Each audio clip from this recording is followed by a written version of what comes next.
हुआ है, ऐसे सरकारें बनी, तो आपको लग रहा है कि आगे आने वाले मुझे नहीं दिखाई पड़ रहा। 24 में मोदी जी की सरकार आ रही है। कौन? अब आप यार ज्योतिषी हम थोड़े हैं, इतने बड़े भविष्यवक्ता थोड़े हैं कि 29, 32, 34 दिन आते जाए आपको। आज जो मैं देख रहा हूँ राहुल गांधी ने मणिपुर में बोला है कि बीजेपी सत्ता के लिए कुछ भी कर सकती है, इसलिए वो राजनीति करेंगे।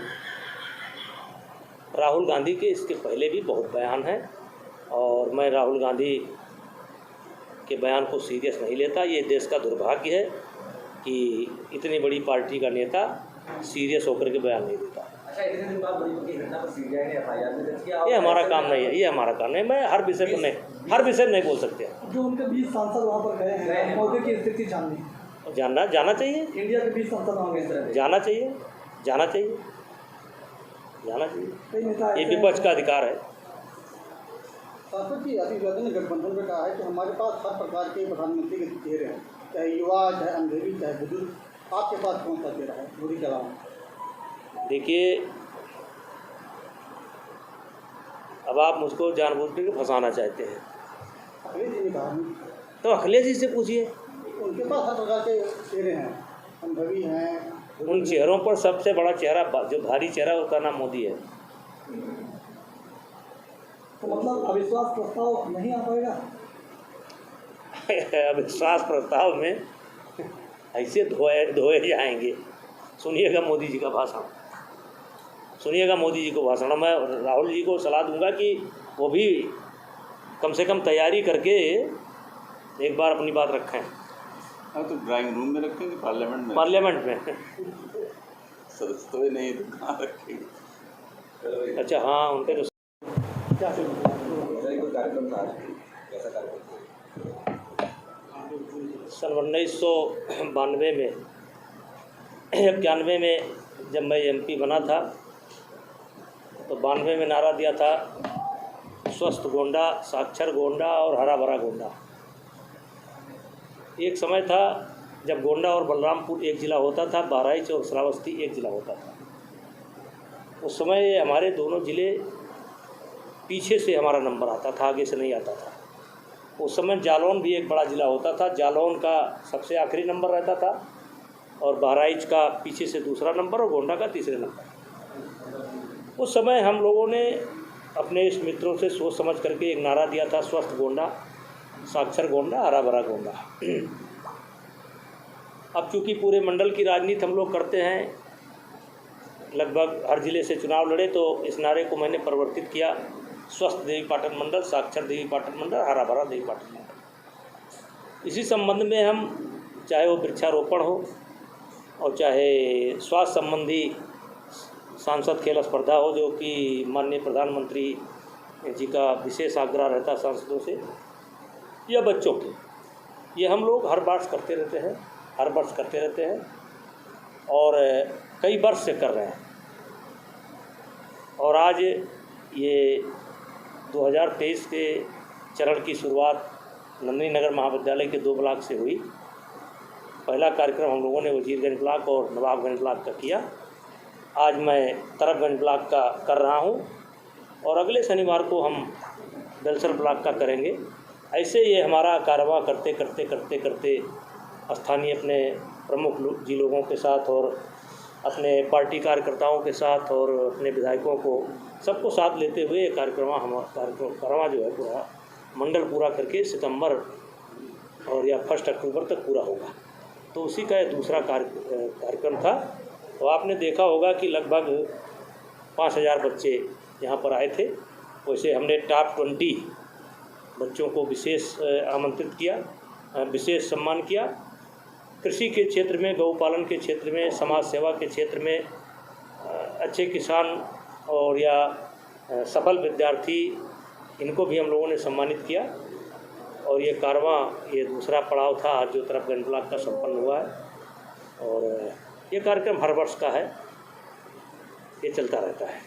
संसद जी स्वामी प्रसाद मौर्य का एक ट्वीट सामने आया है, उन्होंने कहा है कि 8वीं शताब्दी तक बद्रीनाथ बौद्ध मठ था, उसके बाद यह बद्रीनाथ धाम। देखिए ऐसा है कि मैं इतना विद्वान नहीं हूँ कि मैं सबके ट्वीट पर, और भी स्वामी प्रसाद मौर्य जैसे पर मैं अपनी राय प्रकट करूं, मैं उनके लिए बहुत नेताजी, समाज सेवा को लेकर महिलाओं को भी आपने सम्मानित किया। जी जी। किस तरह की समाज सेवा उन महिलाओं ने की है जो सम्मानित हुई, कैसे प्रेरणा स्रोत बनी हो? कई क्षेत्रों में उन्होंने किया है। जैसे कुछ महिलाएं बच्चों को प्रसूति कराती हैं, या देखिए गांव स्तर पर अलग अलग प्रकार की समस्याएं आती रहती हैं, और कोई ऐसा नहीं है कि जैसे कि आप जीवन में रोज़ ही कोई करें काम तभी आप बधाई के पात्र हैं। अगर आपने कोई एक ऐसा उदाहरण पेश किया है जो समाज में किसी के जान माल की रक्षा होती है, तो उसको हम समाज सेवा की दृष्टि से लेते हैं। सर, राहुल गांधी एक बार फिर से भारत जोड़ो यात्रा निकालेंगे और 300 किलोमीटर चलेंगे फिर से एक बार, तो इसको किस नज़रिए से देखते हैं, कितना अहम हो? देखिए, अभी उन्होंने पूरे हिंदुस्तान की एक पदयात्रा की। पदयात्रा करने के बाद वो जाकर के क्षेत्रीय दल, एक तरीके से कह लीजिए कि वो क्षेत्रीय दलों के गोद में जाकर के बैठ गए। एक समय होता था जब इस देश के अंदर कांग्रेस के खिलाफ लोग इकट्ठा होते थे और क्षेत्रीय दलों को इकट्ठा करते थे, लेकिन राहुल गांधी के नेतृत्व का ये परिणाम रहा कि आज राष्ट्रीय दल होते हुए वो जाकर के क्षेत्रीय दलों के गोदी में बैठ गए। और मैं आपको बताना चाहता हूँ, ये जो गठबंधन का नाम हम सुन रहे हैं, इंडिया, अरे हम भी जानते हैं यार, इंडिया मुजाहिदीन को भी जानते हैं, इंडिया को भी जानते हैं। तो ऐसे गठबंधन पहले भी हो चुके हैं। फर्क इतना है कि पहले कांग्रेस के खिलाफ होता है, आज बीजेपी के खिलाफ। लेकिन ऐसे गठबंधन जब भी बने हैं, 77 में क्या हुआ, 2 साल तक सरकार चली, 2 प्रधानमंत्री बने, मोरारजी देसाई और चौधरी चरण सिंह। फिर 89 में क्या हुआ, विश्वनाथ प्रताप सिंह, चंद्रशेखर। फिर 96 में क्या हुआ, अटल जी को हटा तो दिया इन लोगों ने, लेकिन अटल जी को हटाने के बाद कितना दिन सरकार चली, कौन बने, देवगौड़ा, गुजराल। तो आज तक इस देश के अंदर जब जब ये प्रयोग हुए हैं तो 2 साल से ज़्यादा सरकारें नहीं चली। तो देश को इस बात के लिए तैयार रहना चाहिए। और जब जब ऐसी सरकारें बनी हैं तो 2-2 प्रधानमंत्री बने हैं, 3-3 प्रधानमंत्री बने हैं, और 2 साल के अंदर चुनाव हुए हैं। अब ये जो इंडिया का गठबंधन हुआ है, इसमें 26 दल हैं, तो मान लीजिए इसमें 4 प्रधानमंत्री बन सकते हैं, 2 साल के अंदर 4 बन सकते हैं। ऐसा दिखाई पड़ रहा है, 2 साल के अंदर 4। आखिर इनको कंट्रोल कौन करेगा, नेता इनका कौन होगा? सबके अलग अलग इशू हैं। और आपको याद होगा कि सन 1989 और 91 गुजराल और कौन था, देवगौड़ा, नहीं विश्वनाथ प्रताप बने थे ना, 91 में विश्वनाथ प्रताप बने थे। और देश ने एक बहुत बड़ी त्रासदी झेला था, विशेष करके वो त्रासदी झेला था जम्मू कश्मीर के हिंदुओं ने। किसी ने कहा है कि लम्हों ने कथा की, सदियों ने सजा पाई। तो 89-91 की गठबंधन की सरकार बनी और जम्मू कश्मीर में एक त्रासदी आई, और जिसका खामियाजा आज तक हम भोग रहे हैं। तो देश जब भी विचार करेगा कि ये गठबंधन कैसा होता है, गठबंधन की सरकारें कैसी होती है, कितना दिन चलता है, तो हमारे सामने तो 3 उदाहरण है भाई। 2 साल का प्रयोग है। और मैं आपको बताना चाहता हूँ, जबकि ये अद्यप विषय नहीं है ना, आपने सवाल पूछा है, उससे भयानक दृश्य उत्पन्न होगा, उससे भयानक।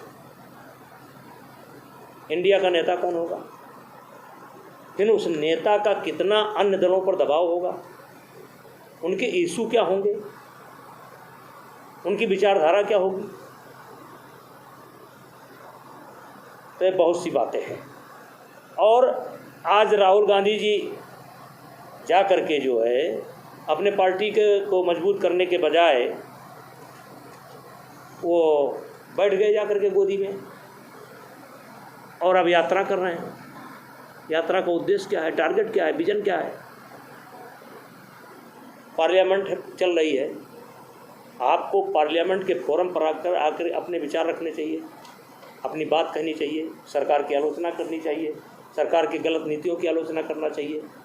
पहले आपके लिए पार्लियामेंट बनी है। अच्छा, जैसे हमारे जैसे नेता हैं, जैसे हम लोग हैं, हम तो चाहेंगे तो हमको समय भी नहीं मिलेगा, 5 मिनट 10 मिनट, बहुत आग्रह करेंगे पार्टी में तो 5 मिनट मिल जाएगा, 10 मिनट मिल जाएगा। वो अपने दल के नेता हैं, उनको आग्रह भी नहीं करना, हर विषय पर बोलना है, उनको समय मिलेगा। छोटे छोटे दल के नेताओं को समय मिलता है। तो राहुल गांधी जी को सबसे पहले पार्लियामेंट के फोरम पर आकर के अपनी बात, अपना विजन, अपना उद्देश्य स्पष्ट करके तब पदयात्रा निकलना चाहिए। सर, आपके हिसाब से भारतीय राजनीति में क्षेत्रीय दलों की क्या भूमिका है? भूमिका, क्षेत्रीय दलों की भूमिका है, लेकिन हर प्रांतों के अपने अलग अलग इशू हैं और विपक्ष में कोई लीडर ऐसा मुझे नहीं दिखाई पड़ रहा है जो इनको विचारों के आधार पर एकता के सूत्र में बांध सके। मुझे नहीं दिखाई पड़ रहा। क्या ममता बांध पाएंगी? क्या ममता अगर ममता बांध सकती है तो चलिए, हो गया भला।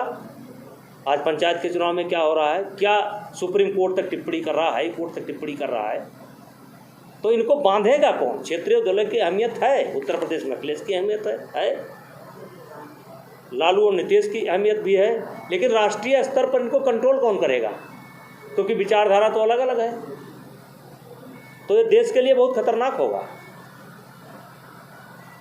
प्रधानमंत्री का जो बयान आया था, ये बैठक के बाद जो पीएम का बयान आया था, जैसा कि अभी आपने कहा कि उन्होंने कहा कि इंडियन मुजाहिदीन भी और ईस्ट इंडिया कंपनी, जैसे आपने भी इंडियन मुजाहिदीन का नाम लिया। नहीं, मैंने इंडियन मुजाहिदीन का नाम नहीं लिया। इन्होंने जब इंडिया का नाम लिया तो क्योंकि उस बैठक में मैं था, लेकिन जो बात प्रधानमंत्री जी बोल चुके हैं उसको दोहराने से कोई फ़ायदा नहीं। इंडिया प्रधानमंत्री जी का भी आशय था और इनका भी आशय था, सबका आशय है कि इंडिया नाम रख लेने से पूरी विचारधारा एक नहीं हो जाती है। सर, विपक्षी पार्टियों के नेताओं ने एनडीए को नॉन डेवलपमेंट अलायंस कहा है। आप उन लोगों के लिए इंडिया का फुल या कुछ ऐसा कुछ? अब देखिए, विपक्षी तो कुछ ना कुछ कहेंगे, लेकिन मैं सिर्फ इतना आज कहना चाहता हूं कि 77 का प्रयोग देख लीजिए, 89 का प्रयोग देख लीजिए, 96 का प्रयोग देख लीजिए। जब जब ये प्रयोग हुए हैं 2 साल से ज़्यादा नहीं चले हैं। अब आज क्षेत्रीय दल जो हैं वो इतनी मजबूत स्थिति में हैं कि इनको 3-3 महीने के लिए फिक्स करना पड़ेगा। कम से कम 8 प्रधानमंत्री इनको बनाना पड़ेगा, 8 प्रधानमंत्री इनको बनाना पड़ेगा।